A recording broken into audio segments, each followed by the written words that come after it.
नमस्कार दोस्तों, मेरे साथ हैं प्रसिद्ध इतिहासकार लेखक श्री राजकिशोर शर्मा राजे जी और आज उनसे चर्चा करेंगे उनकी पुस्तक इतिहासकारों की भूलें और भारत के लुटेरे। तो बहुत बहुत बधाई आपको इन दोनों पुस्तकों के प्रकाशन के लिए सर्वप्रथम। और अब मैं अनुरोध करूंगा कि आप इतिहासकारों की भूलें और भारत के लुटेरे के संदर्भ में कुछ संक्षिप्त विचार प्रस्तुत करें। जब मैं इतिहास के विभिन्न स्तर की विभिन्न लेखकों की पुस्तकें पढ़ रहा था तो मुझे ऐसा लगा कि पुस्तकों में काफ़ी त्रुटियां हैं, काफ़ी कमियां हैं, काफ़ी गलतियां हैं। इसको इंगित करने के बाद मैंने पिछले 150 वर्ष में जिन 91 लेखकों की किताब में बड़ी गलतियां पाई उनको एक जगह लिखा है। और केवल यही नहीं लिखा है कि उसमें किस पृष्ठ पे क्या गलती है, बल्कि ये भी लिखा है उसमें किस पृष्ठ पे क्या गलती है और सही किस किताब के किस पेज पे दिया हुआ है, ये लिखा है। इस प्रकार ये प्रयास किया है कि ये त्रुटियां दूर हो जाएं और इतिहास में कि ये एक तरह से डिक्शनरी बन गई है। इस पुस्तक में जो है डॉक्टर आसिफ श्रीवास्तव, सर जगन्नाथ सरकार और कुछ विदेशी लेखक जैसे जाने माने लेखकों की पुस्तकों का भी उल्लेख है। एक पाठक का प्रश्न था, उनका प्रश्न ये था कि इतिहासकारों की भूलें जो पुस्तक है आपकी, ये पुस्तक ना लिख कर एक पुस्तकालय लाइब्रेरी का ऐसा लगता है कि इतिहास के उसमें जाएं और उस किताबों की लिस्ट आपने पूरी उसमें प्रकाशित कर दी है कि कौन कौन सी पुस्तक वहाँ उपलब्ध है और कौन सी नहीं है। इसमें पूरी किताबों का विवरण दिया हुआ है और उनमें से मार्क करके आपने कोटेशन डाल दी है कि इसमें ये कमी है, इसमें ये कमी है। तो ये एक अलग तरह का आइडिया जो आया, ये कैसे आया? ये इस तरह है कि जब अलग अलग बड़े बड़े लेखकों की किताबों में तमाम कमियां दिखाई दी तो लगा कि इनमें सुधार होना चाहिए। और ये पुस्तक इस तरह की बन गई है कि इसको इतिहास की आप डिक्शनरी भी कह सकते हैं। जिसको जहाँ जिस चीज़ के बारे में संदेह हो वो इसमें काफ़ी देख सकता है और ये भी जान सकता है कि इस तथ्य को सही किस जगह किस पुस्तक के किस पेज पर दिया गया है। इससे पता लग जाता है कि इस तरह की नहीं है। और ये केवल देसी लेखक नहीं, विदेशी लेखकों ने भी भारत के संबंध में जो कुछ लिखा है उसमें भी बहुत भारी गलतियाँ की हैं। जैसे एक प्रश्न था नालंदा विश्वविद्यालय के विध्वंस को लेकर कि खिलजी जी आए थे, उन्होंने नालंदा विश्वविद्यालय को ध्वस्त कर दिया था। सभी इतिहासकार इस बात को मानते हैं। अभी कल ही मैं जेएनयू की associate professor doctor Ruchika Sharma का वक्तव्य सुन रहा था जिसमें उन्होंने कहा है कि खिलजी महाशय ने नहीं, ये ब्राह्मणों ने खुद ही नालंदा विश्वविद्यालय नष्ट किया था। तो इसके संदर्भ में आपका क्या विचार? नहीं, मैं उनसे बिल्कुल सहमत नहीं हूँ। ये बख्तियार बिन खिलजी जो कि एक शासक भी नहीं था, केवल एक लुटेरा था, कुछ लोगों को लेकर उसने अपने देश से अपमानित होने के बाद वो निकला था और जब भारत आया, भारत में भी दिल्ली में उसकी नहीं खपी क्योंकि वो अपने व्यक्तित्व से और सकल सूरत से जरूर से ज़्यादा बदसूरत था। उसको कोई भी बादशाह अपने पास नहीं देखना चाहता था, उसका चेहरा नहीं देखना चाहता था।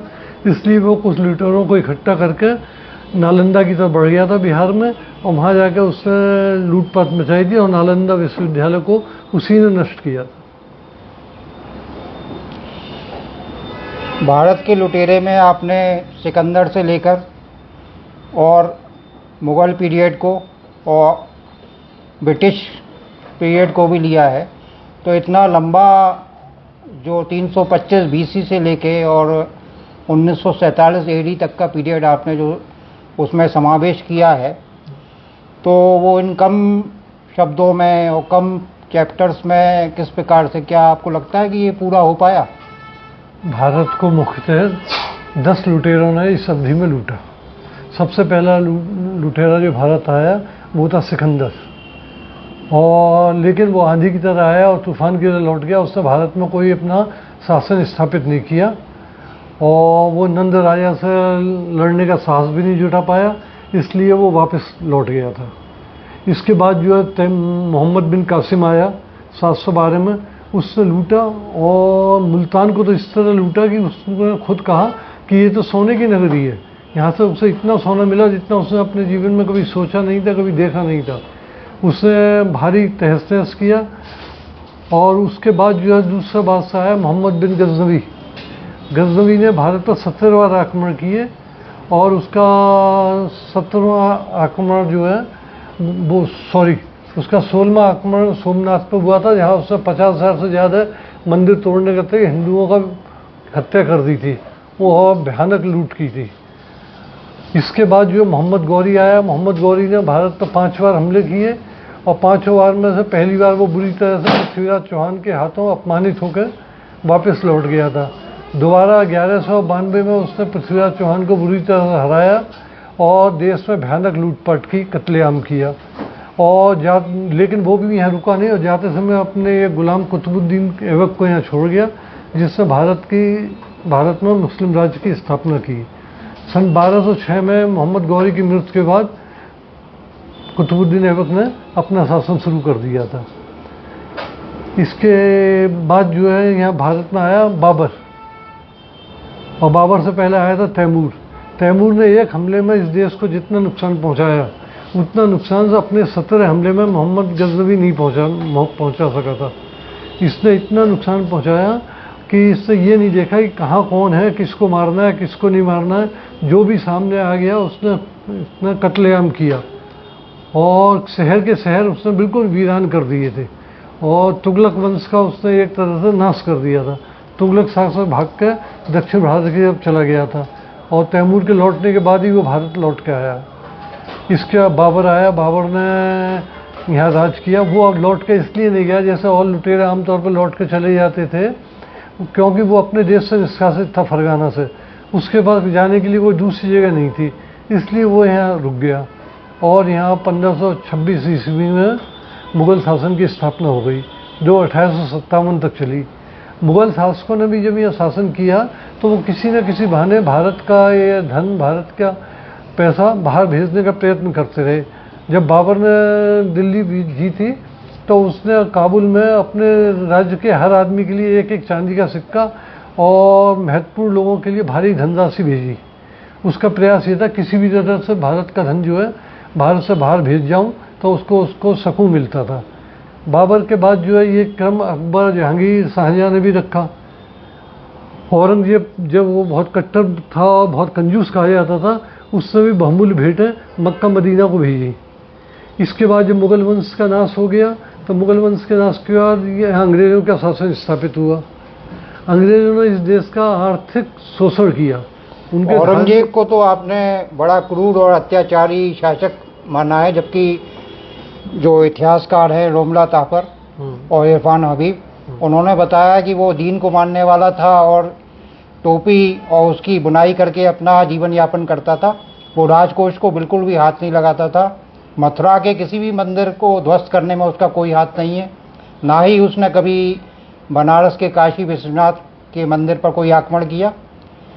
तो इस इतिहास जानकारी को और आपकी जानकारी को दर्शक पाठक किस तरह से आत्मसात करें? इसमें इतना विरोधाभास है। हाँ, इसमें भारी विरोधाभास है। ये सही है कि वो टोपियाँ सीता था, ये भी सही है कि वो अपने धर्म का कट्टर अनुयायी था, लेकिन ये कहना बिल्कुल गलत है कि उसने मंदिर नहीं तोड़े। उसने मथुरा के मंदिर तोड़े, विश्वनाथ का मंदिर जो है वाराणसी में तोड़ा। इसके अलावा उसको जहाँ भी जो भी दिखाई देता था वो मंदिरों को तोड़ने का प्रयास करता था। वो चाहता था कि दारुल इस्लाम हो जाए भारत, जो कि वो अपने जीते जी नहीं कर पाया। तो आज के जो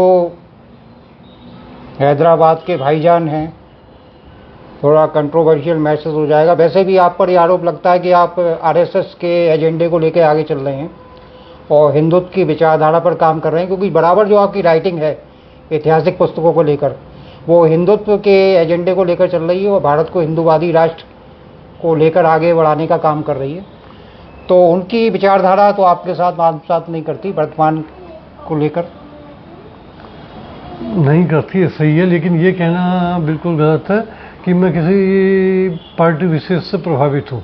मेरी ज़्यादातर पुस्तकें, जैसे मुगलों का अंत है, तवारीख आगरा है, भारत के लुटेरे हैं, और भी पुस्तकें हैं, वो ज़्यादातर मुग़ल काल से संबंधित है और मुसलमानों से संबंधित है। तो इतिहास लिखते समय एक इतिहासकार ये नहीं सोच पाता है, एक अच्छे इतिहासकार ये नहीं सोचना चाहिए मैं किसी गुट विशेष जात विशेष से संबंधित हूँ। जो भी तथ्य होंगे निष्पक्ष सामने आते हैं उनको सामने रख देना चाहिए, और यही मैंने हमेशा प्रयास किया है। तो ये थे हमारे साथ राजकिशोर शर्मा जी। अगले सेशन में डॉक्टर कुसुम कुलश्रेष्ठ उनसे कुछ सवालात करेंगी। ये बीच में एक रेस्ट रखेंगे हम लोग। बहुत बहुत धन्यवाद। भावना।